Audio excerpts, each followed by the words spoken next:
la première question que j'ai eue, c'est comment est-ce que tu as mis en place ces balades en liberté? Alors, je vais vous faire un petit historique. Quand j'ai rencontré Happy, donc je l'avais en demi-pension, il vivait en boxe et principalement son environnement c'était le boxe, la carrière de randonnage qu'il y a pas loin, le manège et la forêt à côté. Et quand je me suis dit, ah tiens, j'ai commencé à faire des balades à pied, rien que à pied, donc avec la longe, avec le stick aussi à l'époque, ça me paraissait déjà très compliqué. Happy sursautait beaucoup. Je me rappelle quand on prenait le chemin et qu'il y avait des stères, il ne voulait pas passer à côté des stères, ça le terrifiait. Donc j'avais un peu l'impression de supplier pour avancer, qu'il tirait la tête, il sursautait beaucoup, moi ça me stressait. Et puis il y avait aussi un peu le stress, la pression sociale. C'est-à-dire qu'on me disait mais pourquoi tu montes pas ton cheval, pourquoi tu fais des balades à pied, t'as un problème, ton cheval a un problème, voilà. Et donc au début, l'idée c'était juste d'être à l'aise en extérieur. Donc balade à pied avec la longe simplement. Et en parallèle, je découvrais l'approche intrazen et cette approche elle stipule que il y a beaucoup de vent là, je ne sais pas si on va m'entendre. Donc l'approche elle stipule que la base c'est la liberté. Que la liberté c'est pas l'accomplissement, c'est la base. Et ça veut dire que les séances qu'on faisait en carrière, en manège, je me suis mise à les faire en liberté. Donc sans licol, sans rien sur Happy et sans stick aussi. Pour que Happy ait la liberté de s'éloigner, de dire non, de proposer des choses. Voilà. Et donc en fait, notre quotidien, là où avant la liberté s'était présentée comme quelque chose, un peu la consécration, quelque chose de fragile qu'il fallait surtout pas gâcher, et en fait là c'est devenu notre quotidien. Donc le travail à pied qu'on faisait en lieu clos se faisait systématiquement en liberté. Donc c'était pas grand chose qu'on faisait, c'était des crunchs, essayer un peu de panther walk, passer sur des barres, des choses comme ça.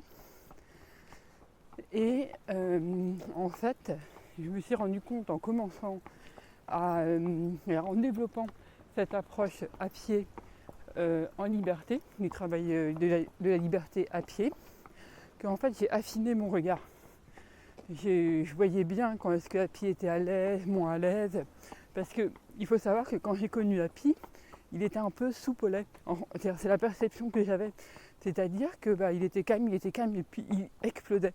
Et en fait c'est parce que je ne voyais pas les différents signaux qu'il montrait où il disait non en fait là ça va pas.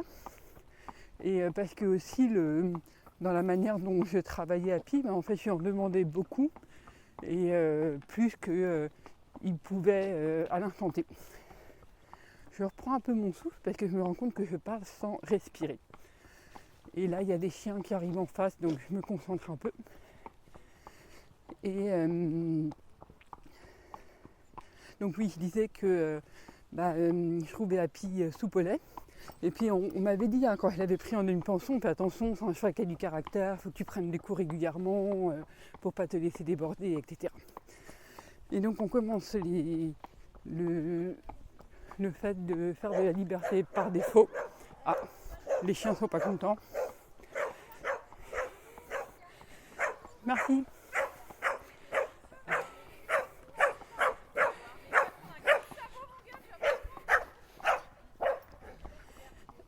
Alors, heureusement qu'il était en laisse ce chien. Donc, oui, à partir du moment où la liberté c'est devenu le défaut, notre mode d'interaction par défaut, ça veut dire aussi que je faisais aussi plus attention, même.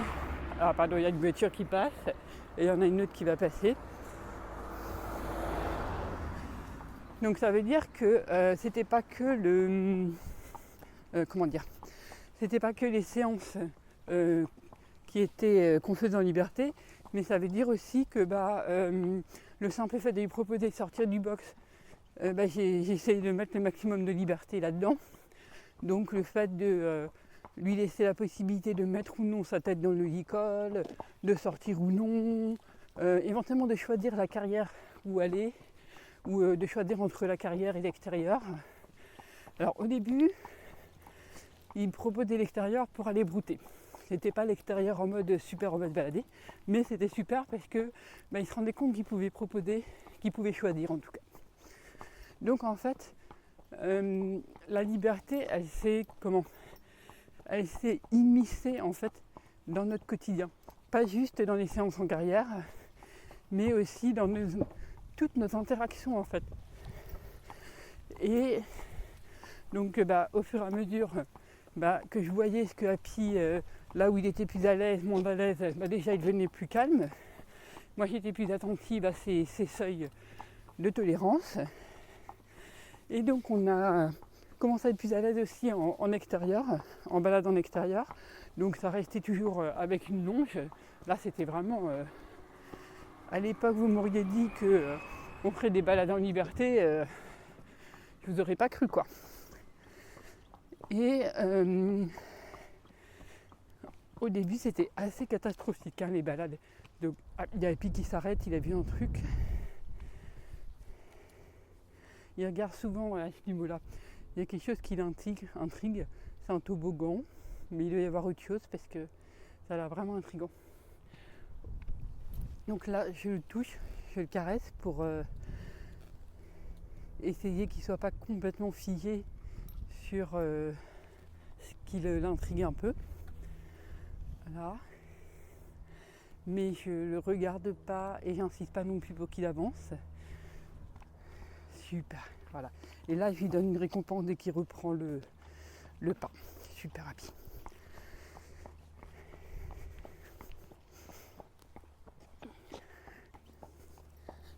Et donc on commence à faire des balades à pied. Donc au début, comme je disais, c'était pas évident parce que Happy, il réagissait quand même assez fort, il sursautait pas mal. Il n'était pas à l'aise en fait de s'éloigner de sa pension, tout ça. Et ce qui a beaucoup joué, c'est que quand Happy regardait derrière lui, genre qui montrait que il regardait l'écurie un peu avec inquiétude, avec insistance, en fait, ok, on faisait demi-tour. C'est-à-dire que je n'insistais pas en mode si, on continue. C'est-à-dire si Happy s'arrêtait plusieurs fois de suite et qu'il regardait en direction de l'écurie, ok, on rentre. Et ça, je pense que c'est un élément super important parce que il s'est rendu compte en fait que ok, on sortait de l'écurie, c'était un peu inquiétant, c'était peut-être pas complètement agréable, mais il se rendait compte qu'il avait aussi le pouvoir de dire non mais attends, là c'est trop, on rentre. Et c'était hyper sécurisant parce que il y a une voiture qui passe.